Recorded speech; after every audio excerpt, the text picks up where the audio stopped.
আমার আজকের রেসিপি মেদু বড়া। এটা একটা অথেন্টিক সাউথ ইন্ডিয়ান স্ন্যাক্সের মধ্যে পড়ে, মানে আমাদের সকলেরই খুবই প্রিয়।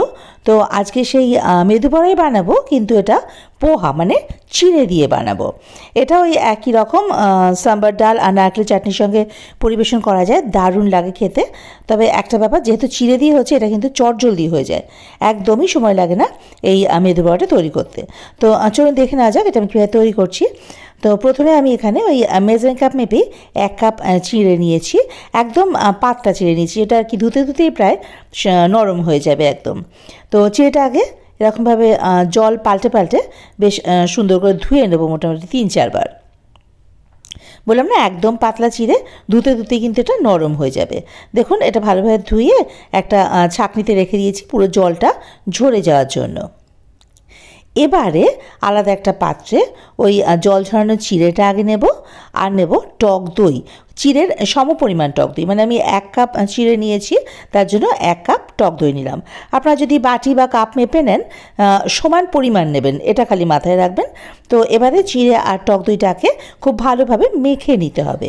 এই যে দেখুন, এটা খুব ভালোভাবে মেখে নিয়েছি। এবারে এর মধ্যে সমস্ত উপকরণগুলো দেব স্বাদ মতো নুন।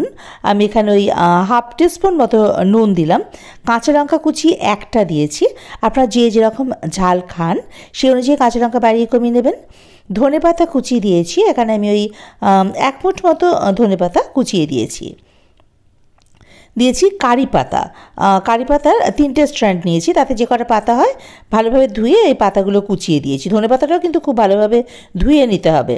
হিং দিলাম ওই 1/4 টিস্পুন, আর গোটা জিরে সেটা দিলাম হাফ টিস্পুন, দিয়েছি আদা বাটা হাফ টিস্পুন, আর দিলাম চালের গুঁড়ো 3 টেবিল স্পুন। চালের গুঁড়োটা কিন্তু একটা বাইন্ডিংয়ে কাজ করবে। এবারে সব কিছু খুব ভালোভাবে একসঙ্গে মেখে নিতে হবে। এই যে খুব ভালোভাবে মাখা হয়ে গেছে, এটা ঢাকা দিয়ে মিনিট 15 রেখে দেবো। আপনারা চালের গুঁড়োর পরিবর্তে সুজিও ব্যবহার করতে পারেন। তো 15 মিনিট বাদে ঢাকাটা খুলে নিলাম, দেখুন এটা একটা সেট হয়ে গেছে আর কি। এটা এবারে এখান থেকে বড়াটা গড়ে নেব। এর থেকে একটু একটু অংশ নিয়ে এরকম হাতের সাহায্যে আগে গোল করে নেব। তারপরে আমি এটা খুন্তির মধ্যে নিয়েছি, যে কোনো ফ্ল্যাট সারফেসে এবারে দিয়ে বা দুটো হাতের সাহায্যে আপনারা তৈরি করে নিতে পারেন। আমি এরকম খুন্তির মধ্যে দিয়ে একটু চেপে এই যে মাঝখান দিয়ে এভাবে একটা গর্ত করে দিয়েছি, যে এখন থাকে মেদু বড়ায় আর কি। এটাকে উল্টে দিয়ে আবার উল্টো দিকটা ভালো করে গর্ত করে দিলে এই যে দেখুন একদম মেদু বড়ার শেপটা চলে আসলো, তাই না? এই যে রেডি। এবার এটাকে আলাদা একটা প্লেটে তুলে নেব। তো ওই যে বললাম, আমি এটা খুন্তির মধ্যে নিয়েছি বা কোনো ফ্ল্যাট সারফেসে নিয়েছি, আপনারা চাইলে দুটো হাতের সাহায্যে কিন্তু এই বড়াটা তৈরি করে নিতে পারেন। আরেকটা দেখিয়ে দিচ্ছি কীভাবে তৈরি করতে হয়। দেখুন, একটুখানি হাতে প্রথমে পরিমাণ মতো নেবেন, ওটা মানে বড়ার সাইজটা তো আপনারা আপনাদের পছন্দ অনুযায়ী ছোটো বা বড় করবেন আর কি। এই যে একটা রুটির গোলা যেরকম হয়, আটার গোলা, ওরকম সাইজের নিয়েছি আর কি। এবার হাতের সাহায্যে গোল করে এই যে খুন্তিটার উপর রেখে হাত দিয়ে একটু চেপে দিলাম। এবারে মাঝখানটা হাত দিয়ে একটুখানি গর্ত করে নেব। এই যে দেখবেন যেন ফেটে না যায়। তো আমি প্রথমে এখানে 1 টেবিল স্পুন চালের গুঁড়ো দিয়েছিলাম, তাতে ভালো হয়নি, তার জন্য আমি পরে আবার আরও 2 টেবিল স্পুন, আর মোট 3 টেবিল স্পুন চালের গুঁড়ো দিয়ে এটা মেখে নিয়েছি। পাশ দিয়ে যেন ফেটে না যায়, তাহলে খুব সুন্দর ভাজাটা হবে আর কি।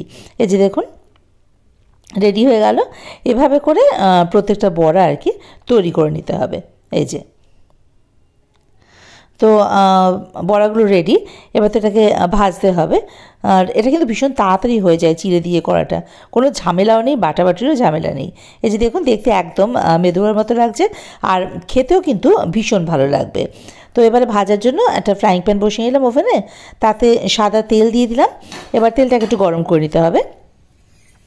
এবারে ফ্লেমটাকে আগে মাঝারি করে নিই, বা তেলটা গরম হয়ে গেলে ফ্লেমটা মাঝারি আছে নিয়ে বড়াগুলো ভেজে নেব। তো আমি এভাবে করে খুন্তির সাহায্যে বড়াগুলো দিয়েছি। এই যে এতে না দিতে খুব সুবিধা হয়, হাতে লেগেও যায় না, আবার খুব সুন্দরভাবে তেলের মধ্যে কিন্তু এটা দেওয়া যায়। এই যে দেখুন, খুব বেশি বড়া একসাথে ভাজতে যাবেন না, তাহলে কিন্তু একটার সঙ্গে একটা লেগে যাওয়ার চান্স আছে। এই যে দিয়ে দিলাম মোটামুটি 4টে বড়া আগে, কিছুক্ষণ রেখে দেবো মিডিয়াম ফ্লেমে, খুব বেশি সময় এটা লাগে না। দেখবেন যখন একটা সাইড কালার ধরবে, এই যে দেখাই যাবে উপর থেকে যে একটা সাইড একটু ব্রাউন কালার ধরেছে। এবারে এগুলোকে উল্টে দেবো। অপর সাইডটাও ওরকম লাইট ব্রাউন করে আগে ভেজে নেব। একটা আমার একটু কড়া হয়ে গেছে এখানে, তাতে অসুবিধা নেই, খেতে খুবই ভালো লাগে। অপর সাইডটা এরকম থাকবে কিছুক্ষণ, টাইমটাও ভাই বলতে পারা যাচ্ছে না, তবে খুব তাড়াতাড়ি কিন্তু এটা হয়ে যায়। ফ্লেমটা মিডিয়ামেই করবেন, কারণ যদি জোর আঁচ রাখেন তেলের, যদি টেম্পারেচারটা বেশি থাকে তাহলে বড়া দেওয়ার সাথে সাথে পুড়ে যাবে, তখন কিন্তু খেতে ভালো হবে না, ভেতরে কেমন কাঁচা কাঁচা থাকবে। তাই মিডিয়াম ফ্লেমে এভাবে উল্টে পাল্টে এটা বেশ গোল্ডেন ব্রাউন করে ভেজে নিতে হবে। দেখুন বড়াগুলো কিন্তু ভাজা হয়ে গেছে। এবারে এটা একটা অন্য পাত্রে তুলে নেব। এভাবে বাকি বড়াগুলো কিন্তু ভেজে নিতে হবে। খেয়াল রাখবেন একবারে বেশি বড়া ভাজতে যাবেন না, তাহলে লেগে যাওয়ার চান্স আছে বা ভেঙেও যেতে পারে। এই যে রেডি আমাদের চিড়ের মেদু বড়া। এভাবে করে বাকি বড়াগুলো ভেজে নিয়েছি। এবার এগুলো সাম্বার ডাল আর নারকেলের চাটনির সঙ্গে পরিবেশন করুন, দারুণ লাগে খেতে। আপনার বাড়িতে এভাবে করে এটা তৈরি করে খেয়ে আমাকে জানাবেন যে আপনাদের কেমন লাগলো রেসিপিটা। রেসিপিটা ভালো লাগলে অবশ্যই লাইক, শেয়ার, কমেন্ট করার অনুরোধ রইল। আর যারা আমার চ্যানেলে নতুন, আমার রান্নাগুলো যদি ভালো লাগে তাহলে অবশ্যই আমার চ্যানেলটা সাবস্ক্রাইব করে আমার পাশে থাকুন আর বেল আইকনটা ক্লিক করে দেবেন ফার্দার নোটিফিকেশনের জন্য।